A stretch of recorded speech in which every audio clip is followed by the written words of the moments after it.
What will the weather be like as we head into the heart of November? Here's our Agri-weather outlook. After a very active, stormy, and wet summer, we erased a lot of our drought conditions across North Dakota, northern Minnesota, and South Dakota. We made large improvements over the course of the summer.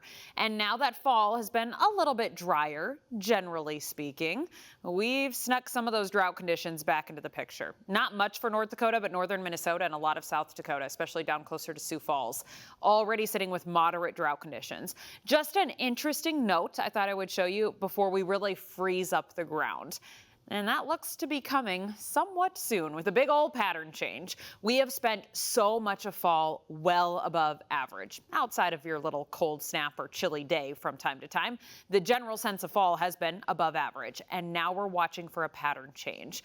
Kind of a classic La Nina setup starting to take shape where we're warmer out to the southwest and to the southeast, while the northern and middle parts of the country here, which is obviously where we are, starts to turn a little bit chillier. I'm watching for below average temperatures starting around Thanksgiving and lasting into the early part of December. So this takes us through Thanksgiving week here, where the strongest signal for the coldest air and the most below average temperatures is still a little bit out to our west, sneaking its way into the western Dakotas.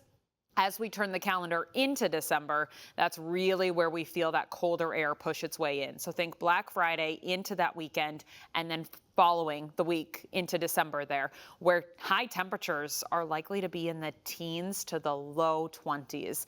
That's colder than our morning lows have been for a good stretch of time. We've obviously had chilly days and some of us have seen snow, but this is more of a prolonged and colder stretch.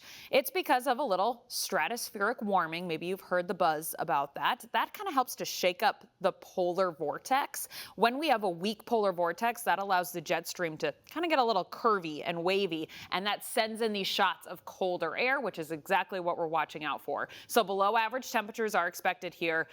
As far out as about mid-December, it could linger a little longer. That's just as far out as we can see with any sort of level of confidence, where again, your high temperatures are expected to be in the upper teens to the lower 20s. And you can see that cooler air pooling its way in when we look at the upper level jet stream here, the upper level flow pattern. This is mild weather here through the weekend into the early part of next week, but as we make our way toward Thanksgiving, which here we are now on Thursday, look at this colder air sneak its way in. You see the grays, the whites, the pinks even dropping their way down closer to the Great Lakes and even spreading further to the east into the northeast part of the country there. That lingers even further.